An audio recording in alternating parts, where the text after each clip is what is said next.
From Relay, this is Upgrade, episode 626 for June 29th, 2026. This episode is brought to you by Keeper, Sentry, and Claude. My name is Myke Hurley, and I'm joined by Jason Snell. Hi, Jason. Hi, Mike. Did you know... I want to ask you a question. A little Myke Talk to start the show. Okay. We are in the summer of betas, as well as the summer of fun. And I have found that now that Apple names every OS after the year after they announce the OS, that I have completely lost track of what year it is, and I just keep saying and writing that it's 2027 now, because I am in 27 mode. I'm in 27 mode now. As far as I'm concerned, the new year starts the beginning of June. Apple says it's 27 now, and I go, yes, it is. It is now 27. Maybe we should do that now. Like we just run the calendar from June to June, and we just model make that year. thing. Yeah, 27. That kind of stuff. The biggest problem I'm having is not so much that it is trying to remember. I can never remember what the last version of iOS was before 26. Before 26, yeah, I know. 18? Was it 18? I'm going to just say yes because I don't know. And it's also made it significantly more complicated now for me to remember what iPhone model it is as well. Oh, right. I'm struggling with both of those. It's 17. It's all those numbers. What's the and what the A series processor is inside it? They had the opportunity to sync them up, but they never took it. And they didn't. And I wish that they would, and I think we're now too late because they're not going to do it this year. They're not going to do it next year because they're not going to call the iPhone 20 the iPhone 28 or whatever. And so 29. I think we're past it. I think the closest we have is 2030, which actually isn't that far away, and that might be the closest we have. But an iPhone 30 sounds terrible anyway, so yeah, it's all gone. But anyway, I have a Snell Talk question for you, Jason. Okay. And Yoni wants to know, will you be lighting your house for the 4th of July, and will the Tube Man be making an appearance this weekend? Well, I have permanent lights, so I just... Yeah, so will you light them with the colors, you know? Well, I mean, yes. The people who make the lights have a whole patriotic 4th of July set of pre-programmed things that I've put in, but I mean, it's lit up most nights, honestly. Oh yeah. I program it with various things. We got the Pride Rainbow going in June. Very good. We have some USA when the USA soccer team is playing, and then in the World Cup, and then we're gonna do 3rd and 4th of July will be patriotic observance, and to answer the second part of the question, why would I buy an American flag themed Tube Man if I were not to display him around Independence Day? Why would I do that? Yeah. So I gotta basically he's a sunk cost. Why don't you have him up for the whole World Cup? Well, I mean, the blower makes a lot of noise. It's kind of annoying. I don't want it up there all the time. So it'll be, I'll put him up on the 4th of July. That'll be good. Mr. Flagman will be out there. Flag Tube Man, waving, doing patriotic observance of waving his arms around. Which feels about right. What is a more patriotic observance of America right now than a flailing armed tube man? A flailing. Where's he going? Nobody knows. Does he have a plan? Probably not. Is he actually going anywhere, or is he anchored to the spot? He's going to make a big song and dance about it and really let you know about it. And a lot of noise. So we're going to know. Generating some noise, yeah. If you would like to send in a question to help us open a future episode of the show, go to upgradefeedback.com and you can do that. Jason, the final days remain in the Designed in California Kickstarter campaign. This is the last time, Upgradians, that we will ask you to go to designed.fm to back our Kickstarter campaign. Despite all of our saying very nicely that we know that we stuck a bunch of extra free content featuring us in your feed, but we're going to get out of your way now. We did get one angry person who was like, why are you sticking all this stuff in my feed? I haven't seen that. We're done. You know? Oh, Mike, I did the Myke Hurley thing, which is it was a really mean comment in the upgrade feedback, and I just deleted it. You just got rid of it? Okay. I just got rid of it because you didn't need to be burdened with it. I saw Thank you. It was just a mean person. It's like, well, understandable. Congratulations. We appreciate everybody's patience, as we said. And suffice it to say, we planned a bunch of stuff for the last week of the campaign because we thought this is the thing that we're going to need to push us over the top to $60,000. We're going to need it. Jason's going to need to be on the talk show, and we're going to get Daring Fireball to chime in because he likes pushing people over the top. And we're going to put John Siracusa in a regular episode and get them to talk about that on ATP. And we need everybody pushing so that we can get to our goal. Which when we met our goal, like on day one, all those plans remained intact. So. Yep. Here we are, but this is it. Ends Wednesday, July 1st at 8 a.m. Pacific. Yep. We wanted to give ourselves, again, enough time for this episode to get people in right under the wire. And then if you want to wait longer, actually post-campaign, you will be able to buy a membership. At full price. At full price. So if you want to get it for $10 off, which is what it is on the campaign, you have until July 1st. But after that, if you missed it and you're kicking yourself, because we don't have the membership site up at Relay yet for the proper once the podcast launches. In the interim, there's like a post-campaign pledge, but it won't be at the Kickstarter campaign price. It'll be $10 more. Yep. No, just adding a to-do that I need to get the member full plan set up before the campaign ends, so we have someone to send people. We got a lot of plans. There's a lot of things happening. Lots of things. But anyway, thank you for everybody's patience. And the exciting thing is you're going to get me and Myke twice a week in the fall and for a year plus, where we're going to talk about what do you like to say, Myke? We're going to talk about what's happening on Monday. We talk about where we are and where we're going, and then on whatever day, Thursday. We had a bunch of people write in saying there's too many podcasts on Thursday. You should put it out on Wednesday. So we haven't decided. We're thinking. So we'll just say Wednesday for now. We'll say, and on Wednesday we'll talk about how we got here. So that's the combo that you get from us now, and we'll be getting from us. That's the Myke Design in California. That's the Myke Hurley marketing prowess right there. Yep. And so since we last spoke to you all, we passed our final stretch goal of $250,000, which is. I've run out of words. Just to understand that we're incredibly appreciative. I don't have words anymore. We didn't have a $250,000 stretch goal. Our final stretch goal was 200, but we're at 264 now. So did that happen in a week? Yeah. Okay. Well, I think it happened last Monday. My gosh. Okay. Yeah. So anyway, that means that we're going to do events in San Francisco and London. Yep. And we're working hard. And planning to work hard for the next year plus to make this really good. So, and we will fulfill our promises and also make a good podcast. And just as one piece of follow-up, so we asked people to write in with suggestions because we have 2 feeds that we need to name for members. Yes. Right? So the podcast is called Design in California. We have the members feed, which will have some kind of name like we have Upgrade Plus. And then we're also going to have a bonus feed where we will publish additional bonus content. Many people wrote in to suggest one more thing as a name for the bonus feed. We're going to use that. That's it. That's the name. Yeah. We still need to work out something for the regular members feed. Chad wrote in and said Designed in California Extended, kind of like the Apple Extended keyboard, which I thought was fun, but it doesn't work for this show because it won't be extended. Yeah. There isn't going to be bonus content in the episodes. In the regular episodes. Upgrade Plus. Right. They'll be shorter because they won't have ads in them, and they'll be posted in a bunch. We're still going to work on that. So if anybody has an idea for so this will be Designing California something, right? Yeah, and it may just be plus or something. Yeah. People should write in with that. Many people wrote in and said it's a shame for you to. I think someone said to dangle made in China or assembled in China in front of us and not give it. I agree with you, but we can't call the podcast. It's not the name of the show, and so it would be a bit odd. Yeah. So Zoe said SE, which that is a pretty good one. I like that. Yeah, and that's what I use for Incomparable. Is the members version of the Incomparable is the Incomparable Special Edition. So maybe if you have a suggestion, write in with that at upgradefeedback.com. But please, if you want to support this show, if you want to get the membership at a year at a discount or any of our physical rewards, we're adding stickers for free to everybody that gets a physical reward. So there'll be like a little sticker pack now. That is just as a thank you for helping us get so far. Yeah. So go to designed.fm. You can back to kickstart the campaign. And really, at some point, I think it might be fun on the show to talk about, like, where does this money go? Like, because people have asked these kinds of questions.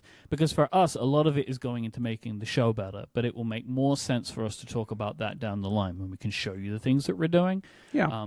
But the fact that we have had such incredible support means that this is a project that can grow past what we had originally hoped it could be. And I think you're going to see that in the effort that we put in. So thank you so much to everybody who has shown their support for us.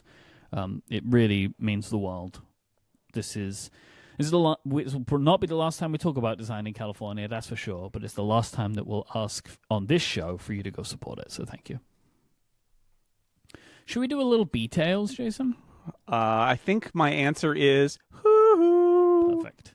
So 27.2 betas dropped during the recording of the show last week, and there's a series of refinements. There isn't any kind of groundbreaking thing in this beta. I would say that overall, the performance of the operating, I'm using iOS only, is very strong still. Like it doesn't feel like I'm using a beta, honestly, except I have this random bug sometimes where the keyboard doesn't appear. Oh, the keyboard is broken. Oh, you're having that too? Okay. On the iPad, the keyboard opens sideways sometimes. It sticks. That's the part that kills me. I used to have this as a bug like 6 months ago, and it's back now in the betas, where you tap a key and then you let your finger come up and it stays tapped and it just sits there, and the entire device is just paused while we find out what is going to happen to that key. And if it's a key with an accent underneath it, then the accents pop up, and that's the big reveal, is that it's going to be an accent instead. But it's like, yeah, the keyboard, there's lots of keyboard bugs. That's what I've discovered this time on the iPad, certainly. But generally, my solution was actually to install a couple third-party keyboards, so that if I get really desperate and I'm in one of those keyboard traps, I will just switch to a third-party keyboard for a while and forget my pain of the actual keyboard. But generally, yeah, it works fine. It works pretty well. I've got it on all my devices at this point. It's on my phone. Wow. It's on my iPad, and it's on my Mac. So what about your Apple Watch? And it's on my Apple Watch. So you're doing the whole thing. The whole thing. I'm all the way in. No time to wait. Got to do it. Writing tools were added in 27.2 because they didn't exist in the 0.1 beta, or the first beta. So now there is a little Siri icon or write with Siri prompts in the keyboard all the time, which I think might be a little aggressive, the amount that it shows. What I haven't gotten yet is any kind of UI for good grammar checking. Now, there is an option to proofread text in the Write with Siri UI, but I have not seemed to be able to get it to work yet. Like, it looks like it does something, but then it doesn't offer me any suggestions. Well, isn't that a beta for you? Yeah, and so this is what I want. It still isn't doing it, but I still have my fingers crossed that I'm going to get it. Because I'm just going to have to wait and see how it goes. Yeah. And the one note that I have about, I'm continuing to use Siri AI a lot. Like, I'm using it a lot. And I have been nothing but impressed so far. It is falling for some of the typical traps that a lot of LLMs fall for. Like, I had to look up Adina wanted me to look something up for her, and I just asked Siri AI, and it gave me a list of companies that provided a service we needed. And she looked into it a bit more, and she's like, I can't find anything online about this company, one of the companies, except for a blog post that they wrote giving a list of the top 5 companies to provide that service, where they put themselves at the top. Oh, man. It's like, this isn't a Siri problem. That is an LLM problem, because that article was written to trick the AI, right? Yeah. Because AIs love a list. Love a list. And so they, and it's like, oh, this one's the best. It's like, yes, says the company. But that kind of stuff is like, it just is what it is. But overall, I've been really impressed. And like, I asked it a question today that so simple, but I know old Siri would not give me. I wanted, because, the Kickstarter's counting down, right? And I wanted to confirm the time. And it said like 56 hours left. And so I asked, what is the time 56 hours from now? And it gave me the answer. That is the kind of thing that I know old Siri would just be like, here's the time right now. And so I continue to be impressed with the simple stuff and also some of the more complex stuff. I think it's really good. I think it's really good. Yeah. Similarly, it's a work in progress, but I think it's going pretty well. One of the things on the Mac that I've noticed is Apple is in a multi-year process that they aren't talking about, but is very clear about, where they're trying to sort of reform the Mac menu bar, which is funny because they should have done it when they put the notch in the hardware. And I think it is yet another thing we could put on the list of disconnections between the hardware and software groups at Apple, like the touch bar being this amazing invention of the hardware group, and the software group's like, yeah, we're not interested in that. Yeah. It's just like, you can't do that. You can't manage it that way. It's actually one of those things about John Turnus being put in charge that I think that's not going to happen again, right? Because he got burned by it multiple times, where they made hardware and then the software people basically didn't care. Yeah. So when they did the notch in the laptop screens, they should have had proper menu bar management built into the operating system. Now that they've got clipboard history, it's the next one on the list of like, why can you not do? Why are there all of these utilities like Bartender, and there are many others now, that allow you to manage your menu bar? Especially after Apple want developers to put more things in the menu bar. Yes. Right? And so part of this is that there's a new thing in Control Center for menu items that can live in Control Center, or they can live in the menu bar. And that's the way forward, but the problem is so many apps don't use that system, and Apple has not supplied, as far as I can tell, a simple way for people who have an existing menu bar item to say, can you make that be a thing that also fits the Control Center system? Because that would solve this. Because then people don't know this, I wrote about it last year, like, you can create multiple icons in your menu bar using base Apple OS, base Mac OS stuff, and then put different items in it from the Control Center, or you can put them in the menu bar. So they built a menu bar manager that lets you put things on the menu bar, or allows you put things in a sub-menu off of the menu bar. But every menu bar item made before last year doesn't work with it. But even with this system, I would still want things in my menu bar, and it is a constant frustration to me that they're hiding behind the notch. Yeah, so this goes further. So one of the nice features of a lot of these menu bar managers is the ability to create a collapsed area to the left of your key items, so that you can either mouse over or do a keyboard shortcut or click on an expander and see all of them, but then otherwise they go away. So in macOS 27, in Golden Gate, there is at least some management of the menu bar now happening involving things that are going to be hidden under the notch. Okay, They have started to make that a priority. I would say, how many years has it been? 5 years too late? 5 years that they've been like, the notch is there, whatever. So that's good. But my other note here is it has broken every menu bar based app to a certain degree. And all the menu bar managers are broken. So like, I'm using an app called Melt, which is is it Melt? I think it's called Melt. And it's a fork of ice. It's called Melt. It's a fork of ice, which was a menu bar manager that was a free alternative to Bartender that seems to have been abandoned, but Melt has gotten picked up because it's open source, and they're working on that. And they are working on a fix now. They have a beta running that runs on Golden Gate, but like, it broke. Or is it Thaw? Maybe it's Thaw. There's Melt and there's Thaw. Yeah, Thaw is the one I'm using. That's the one I'm using. Okay. Thaw. THAW. Mm-hmm. And it's good, and they're working on a beta that will fix it. So this is just an example where, like, you can see, like, where Apple touches the OS sometimes, those are the things that just totally break for third-party apps. And it's fine. It's a beta. Third-party apps are going to break. Don't get mad about it. I see people getting mad about it, and it's like, don't get mad about it. You're in a beta. Things will break. But I think it's interesting that I like that Apple is giving attention to the Mac menu bar. I wrote about this last year and said it's one of the unique things about the Mac. They should pay attention to it. They should care about it. They should put some modern OS effort into a thing that's basically been laying there for 20 years. Great. So what are they doing then? What is the management? options. Oh, available. you're asking me the thing that I don't actually know the details All right, of that's because I fine, haven't that's investigated it. I think Okay. it does a little expand collapse thing Okay. where if things are going to collide to the menu bar, but they're making an attempt to make it that the notch doesn't break your Excellent. stuff. Because I But just it's broken everything in the stopped- meantime. So I stopped using a menu bar manager because they all kept breaking, and now I just suffer through when I'm using my Mac in laptop mode. Because when I've got my studio display, I don't have so many menu bar icons that it's a problem. But when I'm using it on my Mac, every time I start a timer in Timery just disappears. It's just gone. It's just gone. Yeah. Because it's too large for the preview that I have. My Swift bar is behaving weirdly. It works, but it's it lives in the menu bar and it's behaving weirdly.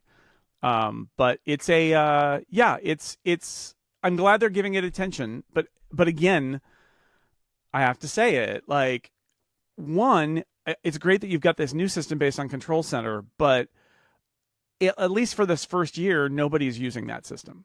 Like, nobody's using that system. Yeah. And I wonder if there is either a third-party opportunity here or really for Apple to find a way to allow classic menu bar items, menu extras, I think they're called, to be used in that way, because then you've got menu bar management built into the OS, and you can take a lot of your things that you need to look at occasionally but not all the time, and you could stash them in a sub menu, and then you're not having that huge menu up there. It may not be technically possible, but like that's my frustration is that they're very slowly building this out. I'm glad they are, but it's happened way too late given the existence of the notch. And it is breaking things in the meantime. So that's my number one. That's this week's Golden Gate beta observation for you. This episode is brought to you by Keeper Security. Between work, banking, and shopping, you have so many logins to keep track of. Keeper will store everything securely in one place and organize it for you so you can log in wherever you need within seconds. Keeper is a password manager that creates strong, unique passwords for all of your accounts, stores them in one secure place, and lets you log in automatically across all of your devices, so you never have to remember, guess, or worry about your login credentials again, and you can have secure, strong passwords everywhere you need them. For businesses, Keeper takes the chaos out of managing access for teams so they can securely share logins, control permissions, and protect sensitive data without slowing down day-to-day work. What people really notice about Keeper is how simple it is. Security features like autofill and Face ID or fingerprint login quietly make things easier, so best-in-class protection doesn't feel like extra work, it's just happening in the background. From individuals to large organizations, millions of people around the world rely on Keeper to keep passwords organized and accounts protected. Keeper helps you to stop thinking about passwords altogether and just get on with your day. I obviously care about my online security, so a password manager is an absolute must. I know how important it is to have strong, unique passwords, but there's no way I would remember them all, right? So that's what a password manager is essential for. And Keeper has everything that you need to manage your passwords. They make it really easy to generate them and save them and access them from wherever you are. I love that they have support for two-factor codes built in. It makes an extra layer of security easy to manage. They also have, and that's really great for if you share logins with people too. Like, you don't want to deal with text messages or email codes if you're sharing a login for some kind of service. Having it in the password manager, generating the one-time password, is awesome. They also have autofill taken care of with their Keeper Fill feature on every platform, which is also a must for me. I don't want to have to open the app to get what I need. I want it right there in my browser. Right now, Keeper is offering 60% off for listeners of this show for personal and family plans at keepersecurity.com/upgradepod. This offer is only available because you listen to the show. That is KEEPER security.com/upgradepod for 60% off personal and family plans. Make sure you use that link so they know that we sent you and so you get that 60% off. That is keepersecurity.com/upgradepod. Our thanks to Keeper Security for the support of this show and Relay. So last week, on Monday, we spoke about the possibility of Apple raising their prices, and on Thursday, they raised those prices. Yeah, they did. You probably don't need us to go into detail on this now. No. But essentially, prices have been raised on basically all product lines except the iPhone and Apple Watch, anywhere from 15 to 50%. Yeah, but like, yes, AirPods is another major product line. Macs, iPads, Apple TV, Vision Pro, all up. HomePods. Yeah. So it tracks anywhere from 15 to 50% for the price increases, depending on the product. A couple of headlining ones. The MacBook Neo is now $699 to start. Many Macs and iPads up by hundreds of dollars, some more. And the Apple TV has been increased in price by up to 50%. Woohoo! Yeah. Here's Apple's full statement. The consumer electronics industry is facing an unprecedented challenge. The rapid expansion of AI data centers has created an extraordinary surge in demand for memory and storage. We have never seen a component price increase this much, this quickly. We have shielded our customers from these increases so far, but we have now reached a point where we need to begin raising prices on a number of products, including today's increases for iPad and Mac. We know this is not welcome news, and we are working tirelessly to find solutions. You're probably seeing this too, but there is now a sentiment in wider media that Apple are being greedy and should cut into their profits to bear the brunt further. Have you seen this much? Yeah, sure.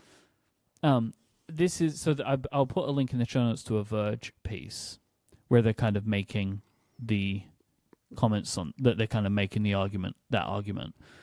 And it is an argument that is harder to defend considering the many record quarters that Apple has experienced, right? Like, it's hard to suggest that they couldn't cut their profit down a little bit. Couldn't. It's true. They could. Yeah. These price increases stink. Nobody likes them.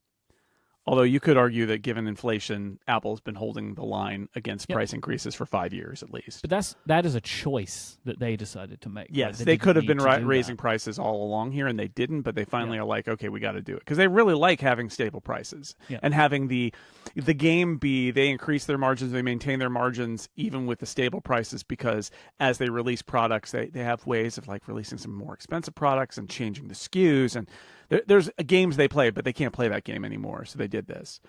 Or they won't play that game anymore. It's reached a breaking point. I would boil down this argument, though. This argument I think, is embedded in the idea that this is temporary. But this is a long-term change, and it doesn't just have to do with the RAM prices, but it also has to do with inflation and the cost of technology. And there may be a time when it's different, but it's not going to be for the next few years. I'm not being cynical here. I want to just take a step back and say this is actually just the argument that Apple products should cost less and Apple should make less profit. That's the argument. This is not an argument about in this economy, right? In this economy, you raise prices, but you're so profitable. This is an extraordinary circumstance. You should eat the margins and keep your products where they are, even though it'll eat your margins. And could they? Yes. Could they? Yes. But I would argue that the actual argument being made here is Apple products should just be cheaper and they shouldn't make as much money. And that's a valid argument. They could choose to do that. But what I would say is... And they did for a bit. They did because they know it's better if the prices are stable. Yeah. But all the people in charge at Apple are compensated with stock, and this is a eating into your margins is not a thing that the stock market approves, because the stock market likes the profile of Apple is it's very profitable with high margins. If you have tuned in, look, I watch financial television half an hour every quarter. The half an hour before Apple's results drop, I watch CNBC or Bloomberg.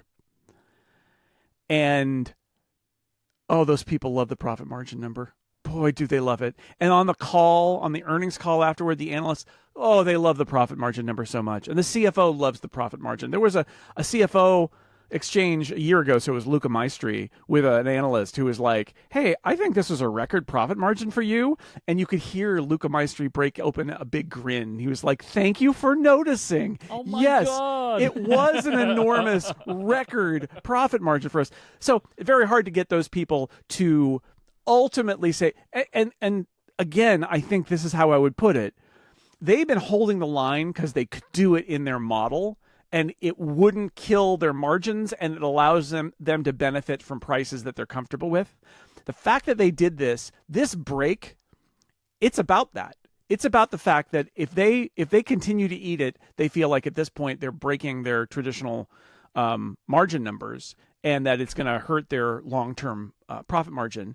And they're not willing to do that. So could they? Of course they could. But again, I think it's not a realistic argument, because the people in charge, it is the argument to say Apple should just make less money. And like, Apple's a profit-seeking business that's publicly owned. It's owned by shareholders. It is, you're not going to get it, right? They've never been affordable. In fact, I don't know how you felt. This last week, I'm like, oh, wow. I hadn't felt, I'll put it this way, I hadn't felt the Apple products are always way more expensive than you want them to be vibe in a while. And I didn't realize it. I didn't realize it at the time. But there was a time 5 years ago even when they would come out with a product and you're like, oh, I mean, I want it, but it's so expensive. Oh, and it's been a while that I felt that way. In the era of a $9.99 or even $10.99, I think the last time I felt that way is when they came out with the M2 MacBook Air, maybe. So that was 2021. Yeah, but even that computer was so impressive. It was like, I get why it's a bit more. But it was also like $12.99 instead of $9.99. And that hurt. But like this last week, when I look at those prices, I think, I did not think to myself, this is outrageous. I've never seen prices like these on Apple products. Actually, what I felt was, oh, I've got that old feeling back now of everything Apple makes being a little too expensive for me. I think they got like sneakily affordable over time in a lot of areas. I think that's exactly it, is that by holding the line as long as they did, and like the MacBook Neo is a great example. Apple loved it. Apple benefited from feeling more affordable. They reached users and they reached customers that they couldn't reach before. I will say, I do still think $699 is still a very good starting price. Well, like every to be clear, the MacBook Neo at $699, based on a year ago, would be a bummer. It wouldn't even be a bummer. It would be okay. I think a lot of people thought it would be $699. Yeah. But all of its competition's going up in price too.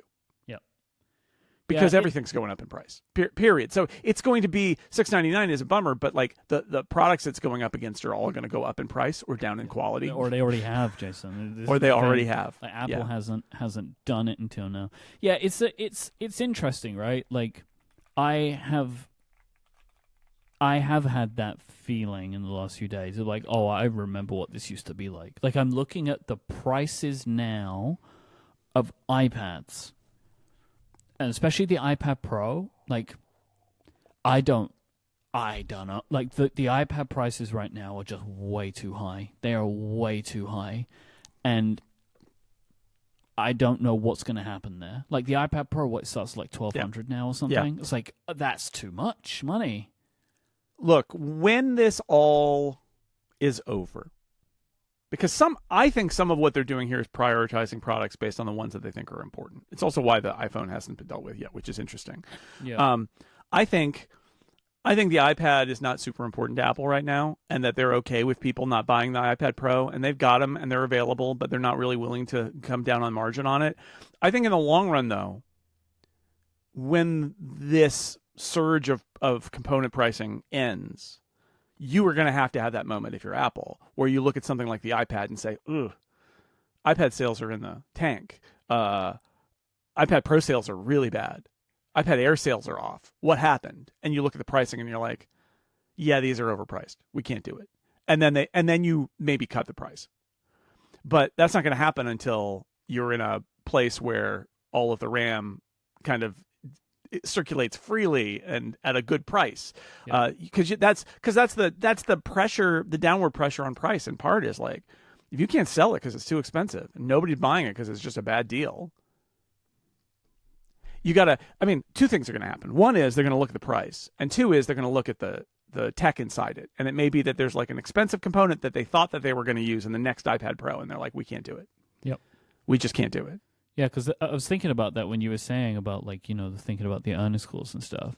And it's like, yeah, your profit margin is great to keep, but what if you end up losing more money from lost sales? Like, then was it good to keep the margin? Like, this is the the tightrope walk that the people in Apple's finance team have to be dealing with right now, like trying to model out, like, will we still make money if we increase the prices? Because we will definitely drop. Well, will we drop some sales? How much will we drop? That must be incredibly complicated to work out. Right. Yeah, I don't know. I think the other way they could go with some of the high-end products, they just say, look, high-end products exist to be awesome.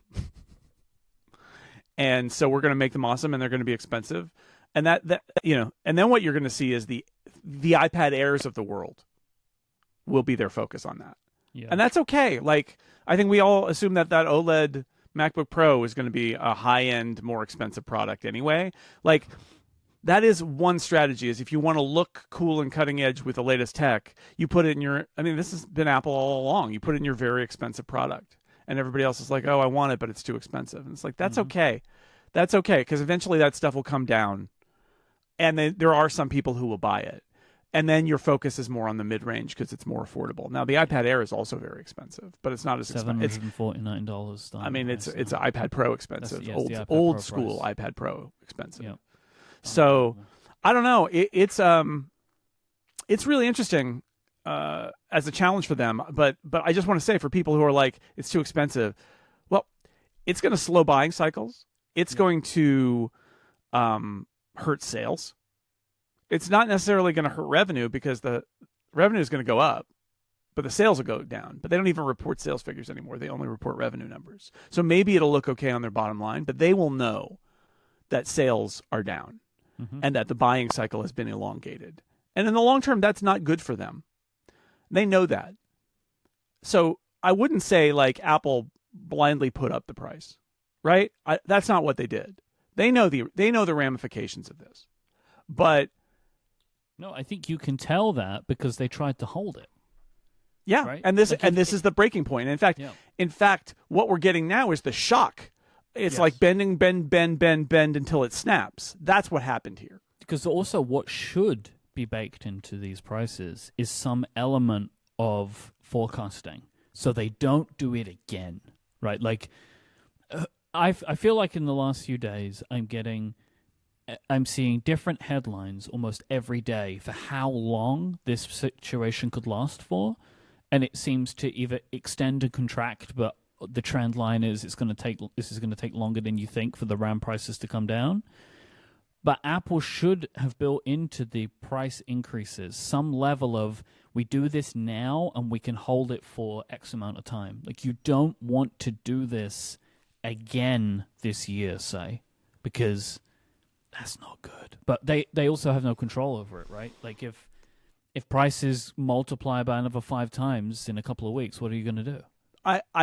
My guess is that what they've done here is try to make their best guess about a price that they can keep fixed. Yeah. Right? Yeah. Because they don't like to change prices. So it's probably a price they want to keep fixed, and they're building in more margin than is necessary because they anticipate more pain, right? And so they're trying to do that. Also, I think it's very hard not to look at the HomePod and Apple TV prices and not think that they're pricing those because they know what the next one's going to be priced at. Yeah, that they may be trying to price it towards where it's going. There's no real... I would be shocked if there was an appreciable amount of margin recovery required, we'll put it, for the Apple TV and the HomePod. I'm really skeptical about it. Making more Apple TV, right? Like, surely. Right. They have all the ones they're going to need. I think, well, I actually do. I think that's one of the things that I think is going on here, is that they've made all of the ones that they're going to make, and they're on to the next one. And they're pricing those products because they know what they're going to have to price the next one at. And I actually think with the iPhone, it's a very similar thing. They're probably, the iPhone 17, they're still going to make, because it's probably not going to be replaced until the spring. But like, they're not making iPhone 17 Pros anymore, probably, right? They're moving on to the 18 Pro.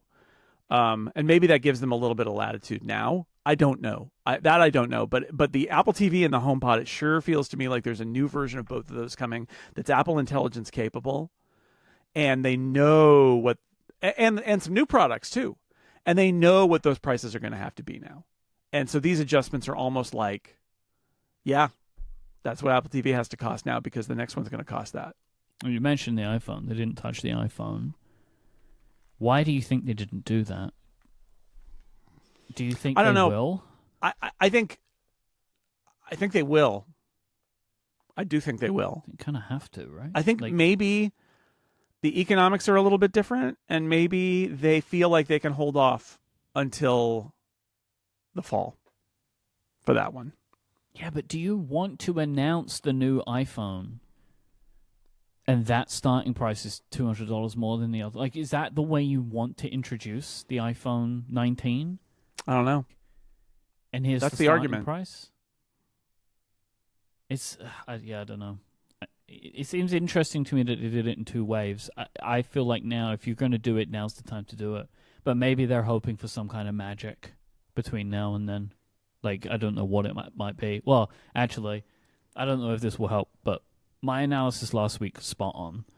The Financial Times is reporting that Apple is lobbying the Trump administration for an exemption to buy and use RAM from Chinese manufacturers. So Apple specifically want to buy RAM from a company called CXMT, which is a company on the Pentagon's blacklist because of ties to the Chinese military. So it's actually not illegal for Apple to buy RAM from these companies, but it would carry significant complications in both procurement, so getting them into America or elsewhere, and also reputational risk if they do it without working with the government. And apparently, according to the Financial Times, Apple started this effort a month ago, working with the government to try and say, like, we want to do this, let us do this. Yeah. And this was your take that the deal with, like, we're gonna let Intel, we're gonna work with Intel, is they're trying to do a quid pro quo here of, like, look, we're gonna do more American stuff, but right now we have a memory challenge, and let us work with these guys. Yep.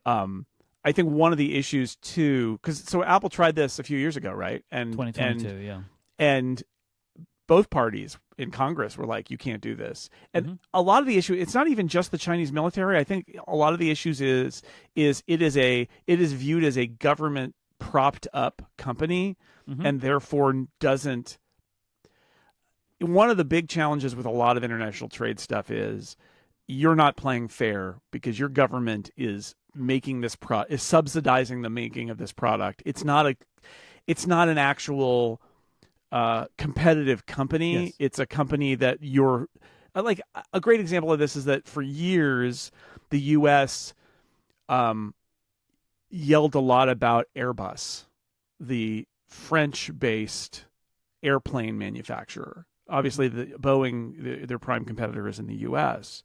And a lot of those arguments I remember seeing about Airbus were Airbus gets subsidies from Europe and from the European governments, and therefore it's not and so then they would say, we are going to have sanctions on Airbus because it's not fairly competing with Boeing. You're propping it up, and that ruins the competition.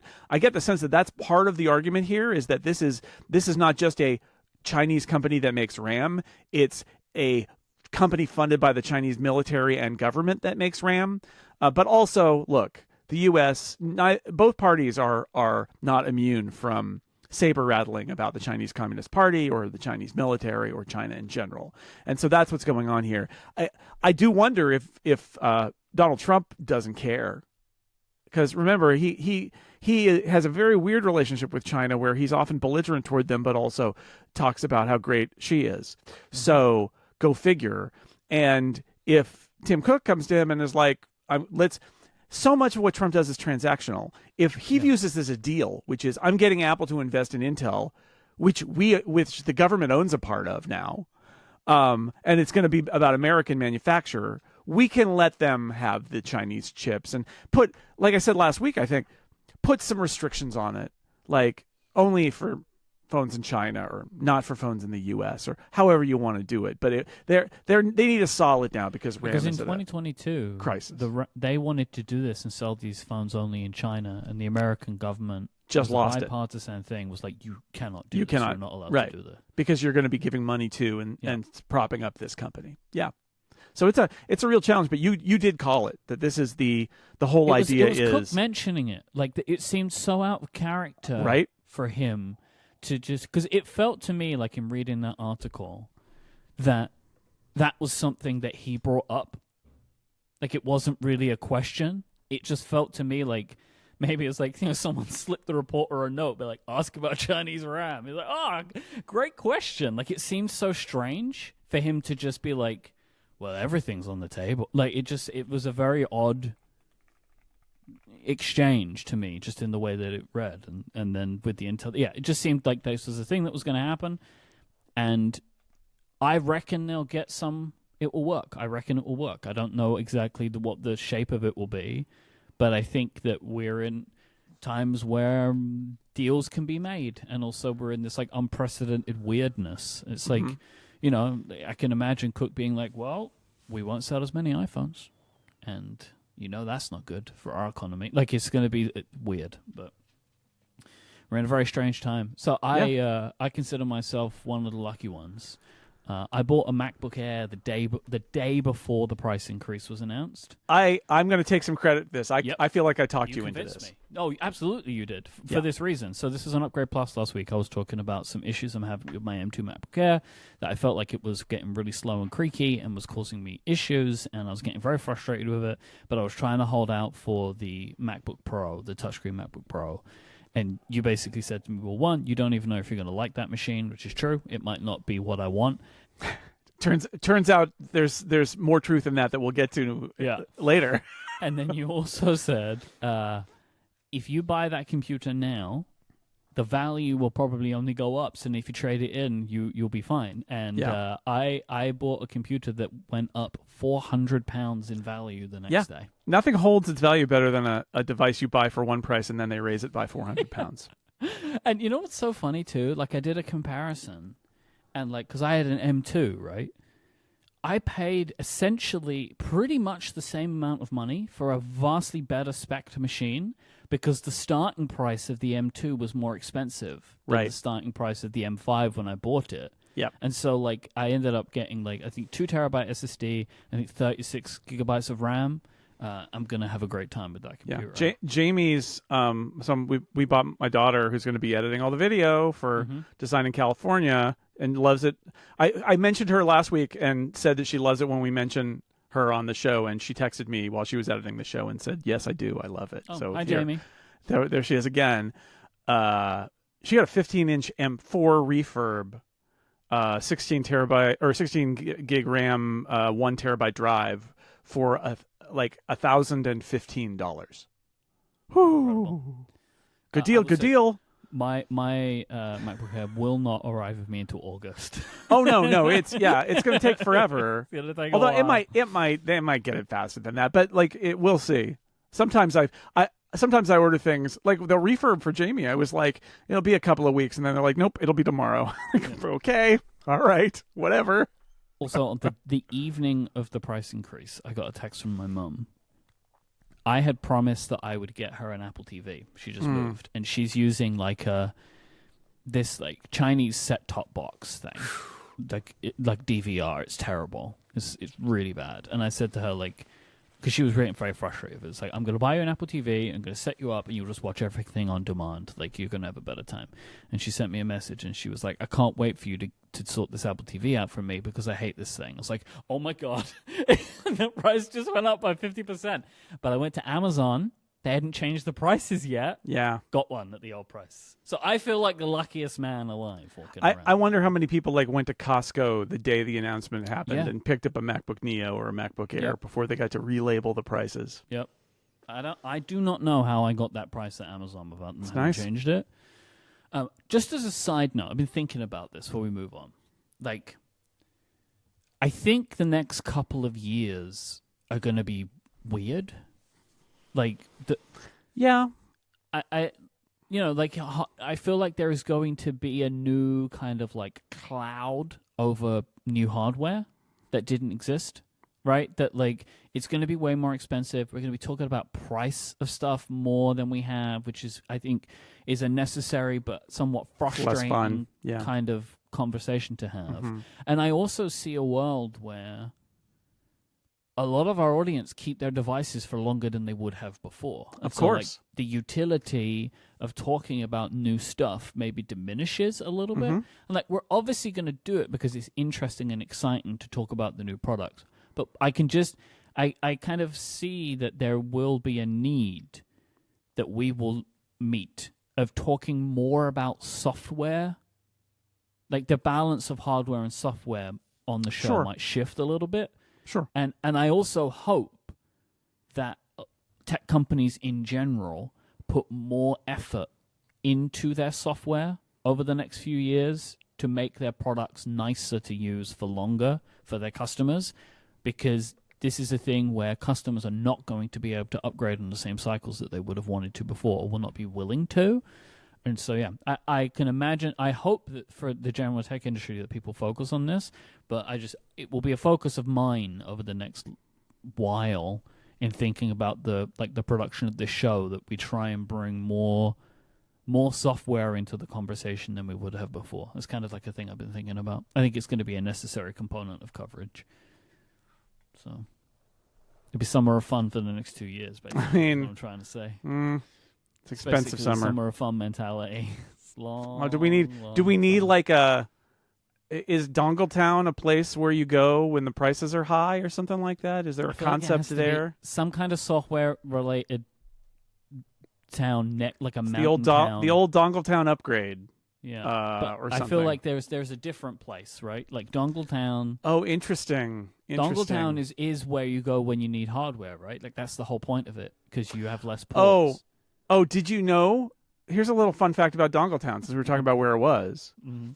It's actually built. It's by the sea, obviously. Mm-hmm. Yeah. But it's built. It's not very far from a very large military base. The installed base. Well, I didn't know that. Yeah, install military base. What an interesting install choice. base. So maybe there's like a PX on the install base where you can get bargain hardware and software, something like that. Yeah, you know what? We're working on lore here. It's like there's a that T-shirt might in be there it. somewhere. That's all I'm saying. There's a T-shirt in there somewhere. Install base military supply. Yeah. Yeah, conveniently located near Dongletown.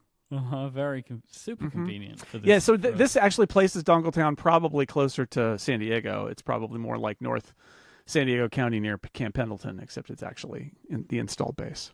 There you go. This episode is brought to you by our friends over at Sentry. Most AI tools will help you write code, but Sia from Sentry is built for when it breaks. It is their AI debugging agent. Sia is built right into Sentry. Because of this, it has full context of your errors, your traces, your logs, your replays, and your code all in one place. So when something goes wrong, it finds the root cause and opens a pull request before you even see the alert. It will also review your pull requests against real production failures, so bugs don't ship in the first place. Other AI tools will guess, but Sia knows why your app is broken. A thing that I am learning more about people that are using AI in their code, and just like AI in general, right? The more context an agent has, the better it is at performing the task.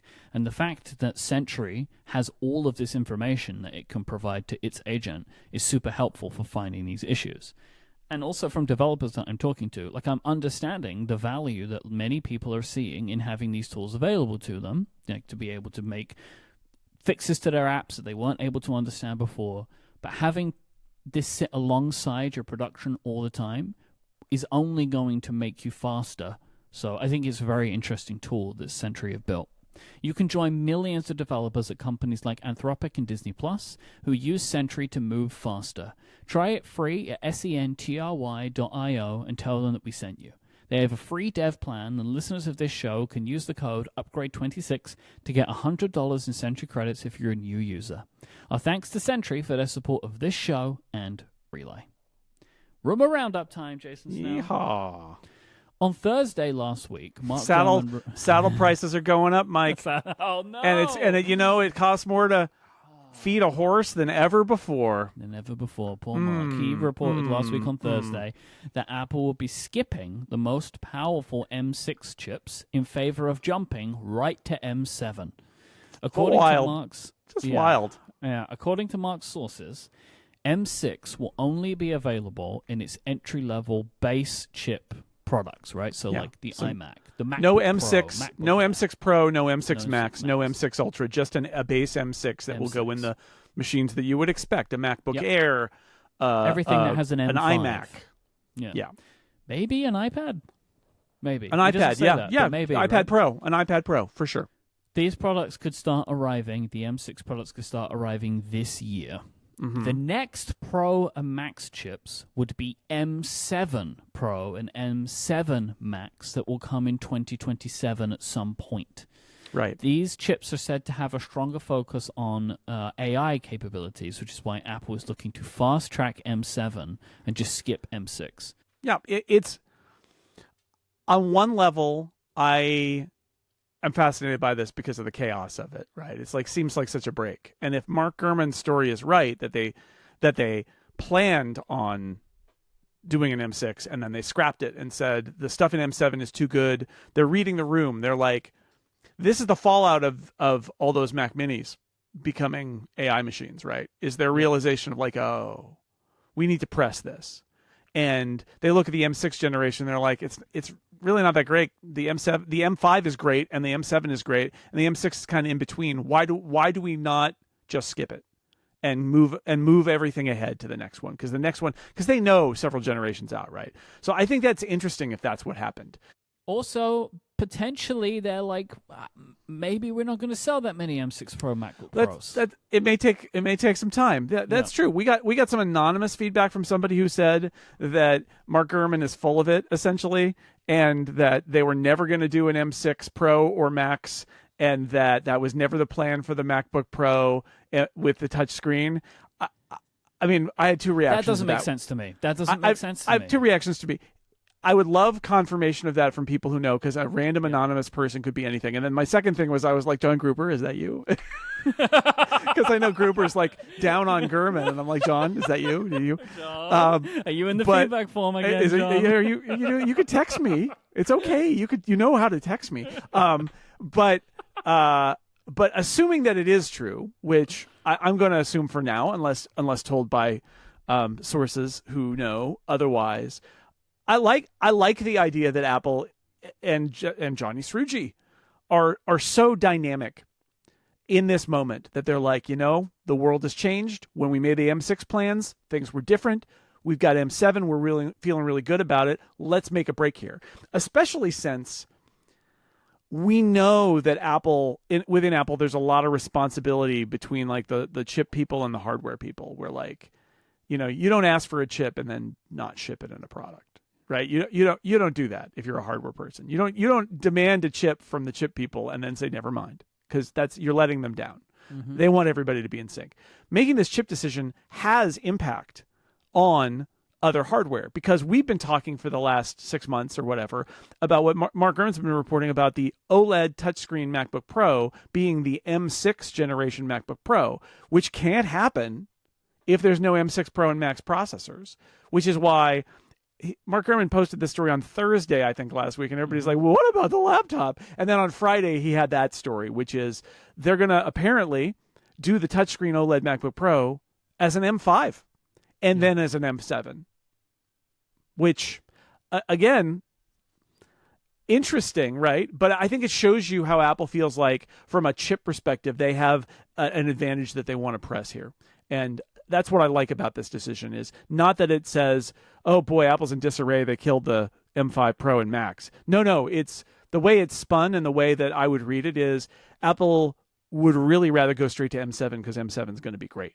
And so they're just going to get there. They're going to pay a little bit of a price now in order to jump straight to M7. That's interesting.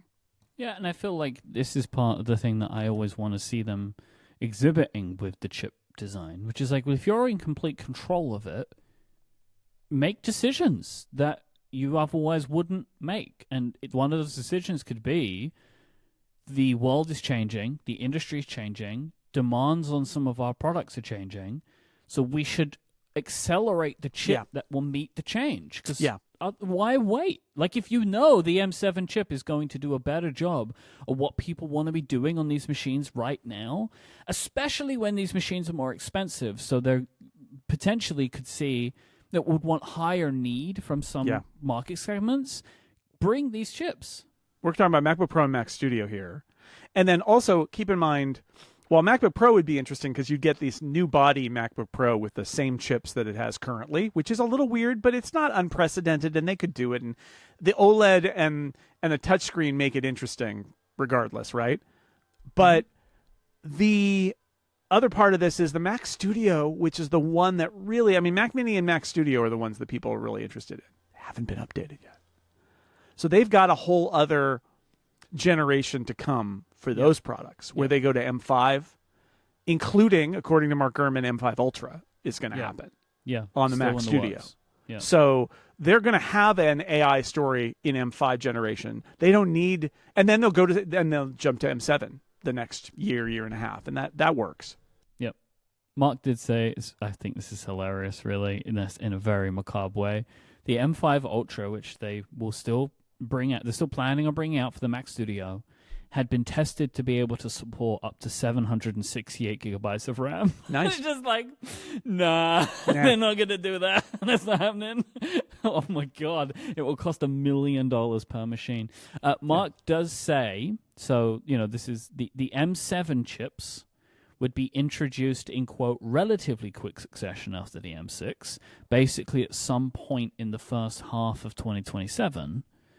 Now, my thought is, like, the weird thing here, so would they bring out M6 between now and the end of the year, and then M7, like, new base chips in the first 6 months? I mean, they've done stuff like that before. I mean, they could.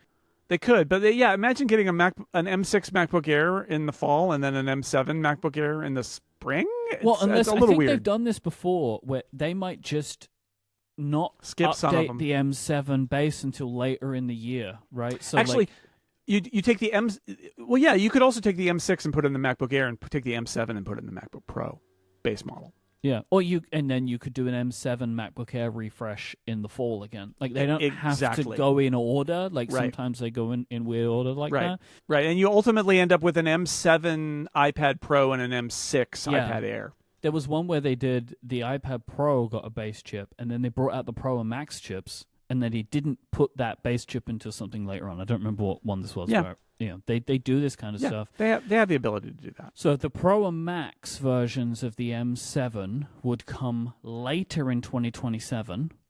So it's all over the place. And then an M7 Ultra in 2028. Yeah. It might actually mean that you're going to get that OLED touchscreen MacBook Pro this fall after all, and that then a year later you would get the M7 a year and a half later, either late 27 or early 28, you'd get the M7 version of it. Because Mark says that the touchscreen MacBook Pro is still on track for the end of this year or the beginning of 2027. Yeah. And if it's using the existing M5 chips, that would strike me as being more doable if this is all happening. So we're taking Mark Gurman's word. His track record's been pretty good. Especially about these kind of plans. I think that most of his reports have ended up being accurate. So again, I'm much more confident about Mark Gurman as a reporter of details. Follows a common sense logic to me. Yeah. Right. Like, I can see the chain of events that result in this, and there is a somewhat hopeful thinking from me that they would do this kind of thing, because I think it's the right thing to do. Yeah. You shouldn't just be kind of like nailed to a march that you continue just because. Like, we have to have an M6 Pro because we have an M6. Yeah, the idea here is it takes years to plan chips. Yeah. And the danger is that you get so far ahead that you miss the moment. And I think that's what happened, right? Like, Apple, look, at WWDC, you saw it. Apple is happy to show off and boast about this fact that agents are running on Mac Minis and Mac Studios, and they had that demo experience where they had the 4 Mac Studios with a terabyte of collective memory running AI models, and that price just went up by $10,000, right? You can't buy it. I mean, you can't buy those. Those are ones you actually can't buy, but they had them as a demo, and they're very proud of it. But let's be clear, it was an accident. It was a byproduct of Apple's investment in its chip technologies and building these systems with lots of really interesting onboard capabilities, but it was an accident. And if they're looking at their chip future, right, and they're looking at the M5, M6, M7 generations, the M5 isn't even out yet, and they're like, how do we get on top? Like we've got, and now they've made adjustments, and they're like, M7's actually going to kill it for all of these uses, but it's like 3 generations out.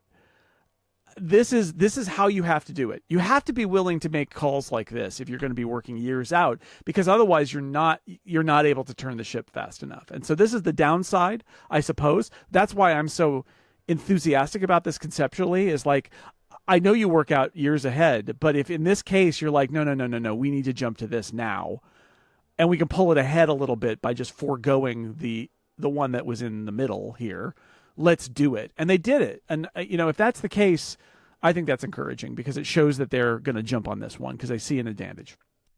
Moving on from the Macs, there have also been a flurry of reports signaling that the folding iPhone is on track for September after some previous concerns of delay. So there's 2 reports from the ILAC. One is that there have been problems with the development of the hinge mechanism, but these have now been resolved. This has allowed the device to go into test production, which is the final step before mass production. And that Samsung Display have been given the approval by Apple to start the production of the OLED display. Apparently, the order that has been made is for 3 million panels for delivery this year. Okay. So we're looking at still September for this. We have some element of estimate for maybe what Apple thinks it could sell or hopes it could sell, but we'll see how that goes. Yeah. Considering it is the summer of fun, I wanted to mention something here. We want to jump on a bandwagon to free the icons, Jason. Yes. So here at the Upgrade Podcast, we want to use our time in the summer of fun to fully endorse a movement spearheaded today by Rogue Amoeba to free macOS icons from the Squircle jail. So this happened in Tahoe, where we lost the inconsistent shapes of macOS icons. They all if you had an inconsistent shape, you were shoved inside of a gray box. Yeah. And in Golden Gate, there have been some tweaks to some icons, and some of them have a little bit more detail in them again that they'd lost. So they look a little bit better, but we want them to break free of their boxes again. I'm going to read from Paul Kafasis at Rogue Amoeba. Apple's prohibition on shapes is a step backwards for both usability and creativity in app icons. Icons are now harder to distinguish because they're no longer allowed to be distinctive, but there's no technical reason for it. Apple could and should once again allow icons to take on a wide variety of shapes. We want to agree and endorse this message. Yeah, there was a link made by Marcin Witchery at Unsung blog, great blog, by the way, Aries Luna. And he wrote about this and really made the case that the Mac should be able to burst out of the Squircle. Like that there's actually some delight. Mac icon designers got really good at just having things like pop out the edges. Mm-hmm. And that's what was frustrating about Tahoe, is if you went outside the edges at all, your whole icon, including the box that was already there, got put in another box. So then you got a box in a box, which is the worst of all. So like Rogue Amoeba's little microphone in Audio Hijack pushed out the side. Automator Robot's head pushed out the top, and the little pipe he's carrying pushed out the side. It was cute. Very threatening. He's going to kill you with a pipe. No, it's plumbing. It's plumbing. So, Marcin says this is a thing they should probably allow, which I agree. I think that they should probably allow it. I wonder if there are technical things they did in the Icon Foundation that make it harder. But yes, forcing those gray boxes is the worst. It was the worst in Tahoe. It remains the worst. And what Paul Kafasis made the point is, like, if you then do like an icon style that like takes away all the color or whatever, what are you left with? Like, you can't differentiate on shape. You have to differentiate on the shape of the thing in the box instead of the shape. And the box breaks the silhouette, so you can't look at a silhouette anymore. You have to then scan the box, and it makes a lot of apps look exactly the same. even if they're full color, but especially if you can't even differentiate based on color, which not everybody can do, including yours truly, but some of the time. But like, that's a good point. And then his other point that I thought was good, and it really should be on somebody at Apple's wish list, is right now, and we have friends who do this. James Thompson does this with pCalc. Lots of fun apps let you choose different icons, right? You can set custom icons in the app for that app, which lets you do stuff like color code. Like I've got my carrot weather is orange. I've got some that are like 6 colors rainbows and stuff. Mm-hmm. And Martin's suggestion is there ought to be an API for that from Apple that lets you, like, when you're editing your home screen, scroll through all the available custom icons and pick one. It's like, that's such a good idea. It's such a good idea. That why am I going into the settings of various apps and out of context picking a custom icon and then going back and looking at it? Wouldn't it be better if I could style my lock screen from the lock screen editor? It's like, oh, that's actually a pretty good idea. So there's work to be done on all fronts, but certainly on the Mac, it would be nice if there was a little more freedom, because the system just shaming apps with a gray box is just the worst. And all the apps look the same, have the same shape icon now, and it's just not on the Mac. It is really not necessary. So I'm glad we could bring it up again. Everybody file your feedbacks. Maybe we'll get this addressed next year, but probably not this year. But I think it's worth. Not going to happen this year. I think it's worth. I think it's worth talking about, as Apple is bringing, because Apple's doing a lot of work on icons, and that's great. But I think this is one of those cases where they need to rethink some of the things they're doing on icons. This episode is brought to you in part by Claude from Anthropic. Claude is the AI for minds that don't stop good enough. It's the collaborator that actually understands your entire workflow and thinks with you. Whether you're debugging code at midnight or strategizing your next business move, Claude extends your thinking to tackle the problems that matter. If you're a developer spending half your day on tasks you wish you could hand off, Claude Code can run in your terminal and read your code base, and can take on things like writing tests, refactoring, or debugging without you hand-holding it through every step. Claude Code is at the frontier of agentic coding. It's not just another coding assistant. It'll handle a project-wide refactor for you while preserving your coding style and showing its work, and you can stay in full control too. I actually had a great time last week building a little tool that I needed. I needed to be able to take 2 screenshots and make a GIF that transitioned between the 2 of them, and then be able to take that image and have it not be a GIF, but have it be a WebP video thing to be able to host on the web and be viewable on the web. I tried many ways to make this work, and then eventually I worked with Claude and I built a little Mac app. I now have a Mac app that can do this. And it was unbelievable how quickly I could put this tool together. It took me an hour, and I had the whole thing built it with Xcode and to run. Well, it did all the work for me, and I was able to build and run it in Xcode. I now have this app on my Mac. I have tons of adjustments. It was making suggestions to me, like, would you like to be able to do this, like to be able to do that? It really was incredible. And now I have this little tool that I can use forever, and it's a tool that I need, but I couldn't find anything else, and Claude was able to help me do it. If you're considering adding a new tool to your setup, you want to know you're in good company. Companies like Stripe, Shopify, and Pfizer trust Anthropic with the rollout of AI in their businesses. For problems worth solving, get started with Claude today by going to claude.ai/upgrade. That is CLAUDE.ai/upgrade, and check out Claude Pro, which includes access to the features that I mentioned in today's episode. That is claude.ai/upgrade. Our thanks to Claude for their support of this show and all of Relay. It is time for some Ask Upgrade questions. Ashley wrote in and said, I've been thinking of the commentary of the Snow Leopard-like 27 OS releases. Myke said that AI focus could have given them the cover to do it. So the Apple focusing on Siri AI, right, was one of the things. Then, they can, in the background, from an organizational perspective, everybody can go fix their bugs because they have this other big feature that's out there. They don't need to work on other OS features. That's the context, right, that Ashley's getting at. But Ashley says, What do you think of the idea that these performance improvements are actually enabled by Apple developers using AI tools? These are exactly the kinds of bite-sized features that I think a good engineer with good coding and model agents could just churn through. I think it's all related. I think it's a very good point. I think it's all related. I think the AI focus allowed Apple to take the pressure off of everybody else to focus on performance and bug fixes. I think Apple also prioritized bug fixes and performance issues that were going to be required for the AI features to do their job, right? There's a lot of knock-on effects where they're fixing Spotlight so that Siri AI can use it, but also we all get to use it.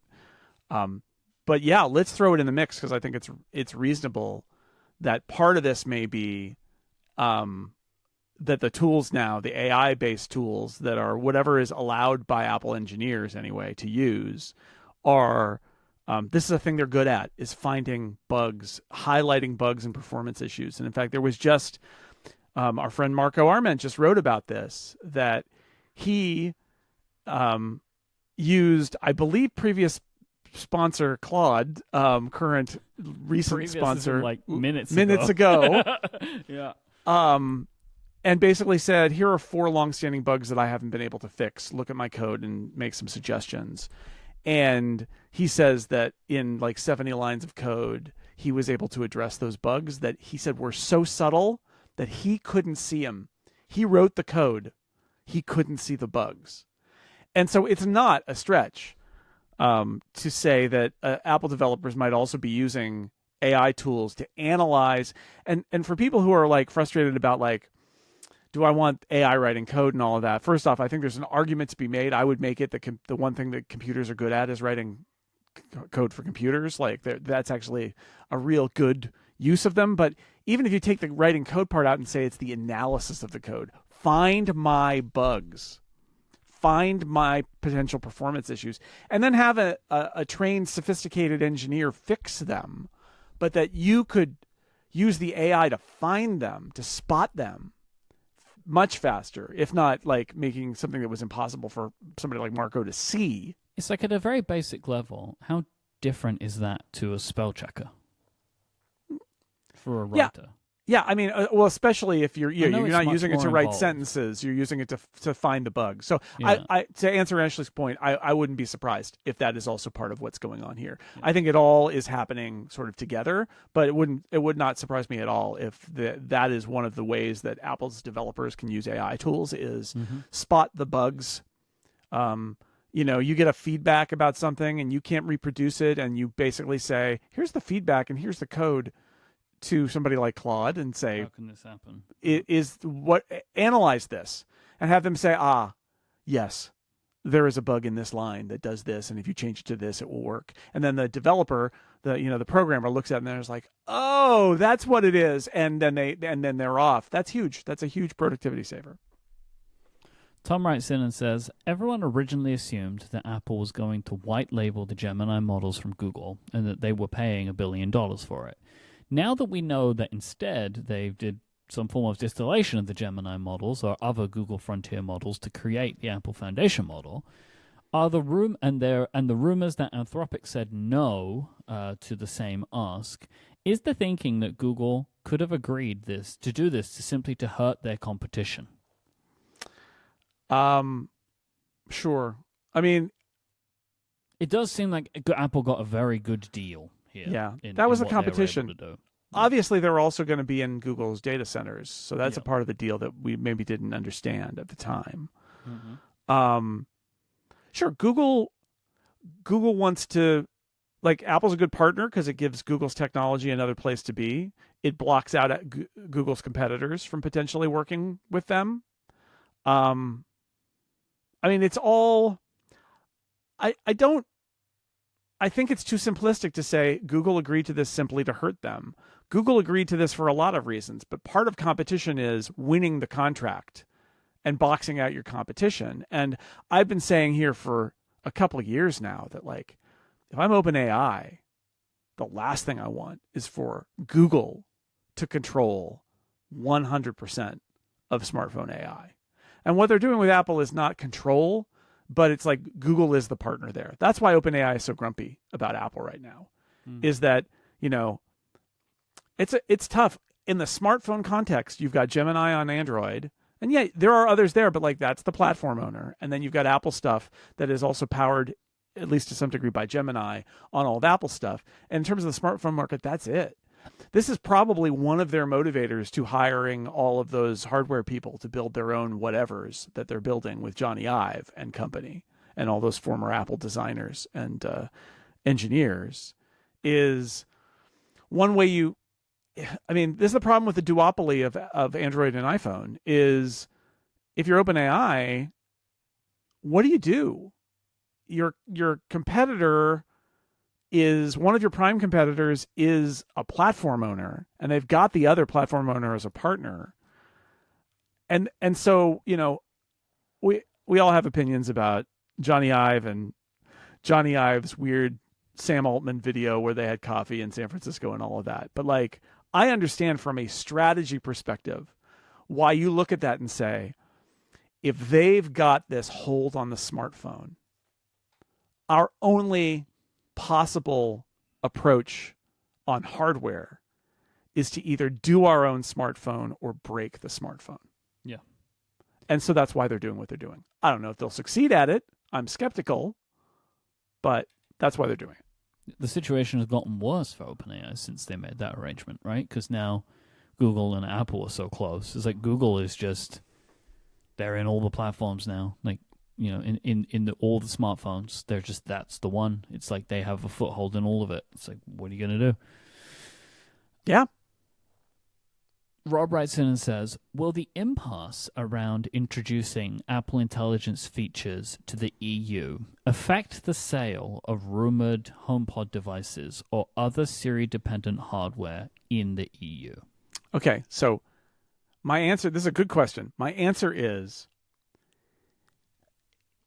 to the extent that these new products rely on talking to, for example, an iPhone, yep, then yes, because iPhones don't have Siri AI in the EU. Yep. But only some Apple devices are gatekeepers that are under the DMA. Yes. Others aren't.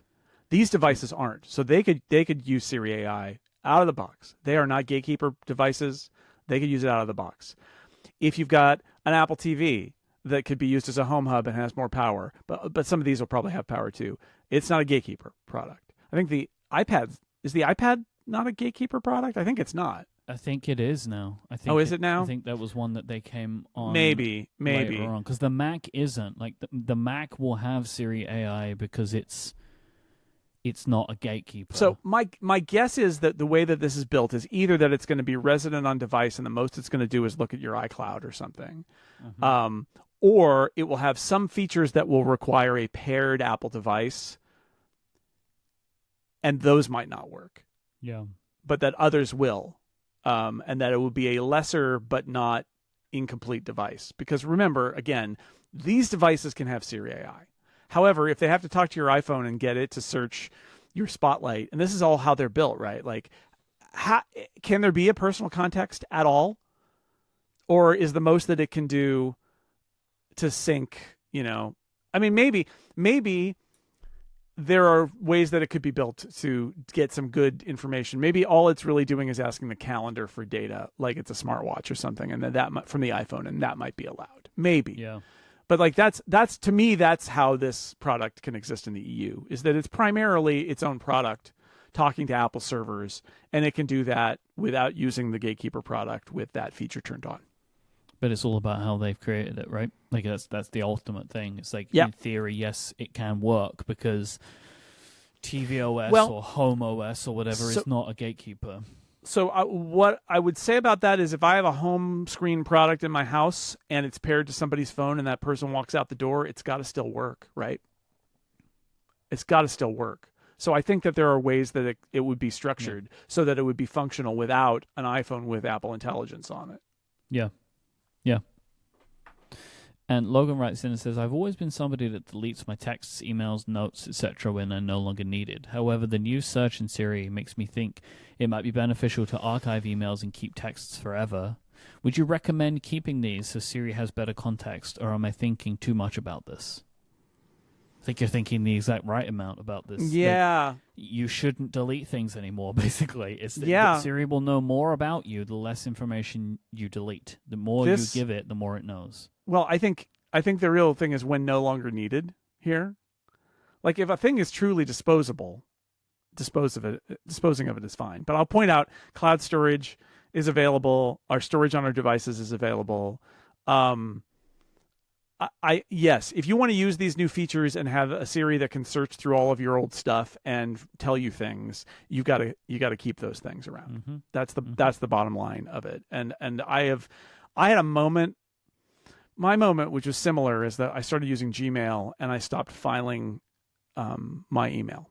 I used to file my email. I used to auto filter it or then transfer it to various mailboxes and things and stuff. Yeah, and I realized that with Gmail, if I need to find something, I just search for it, and I just gave up. I just gave up. It's a little like that.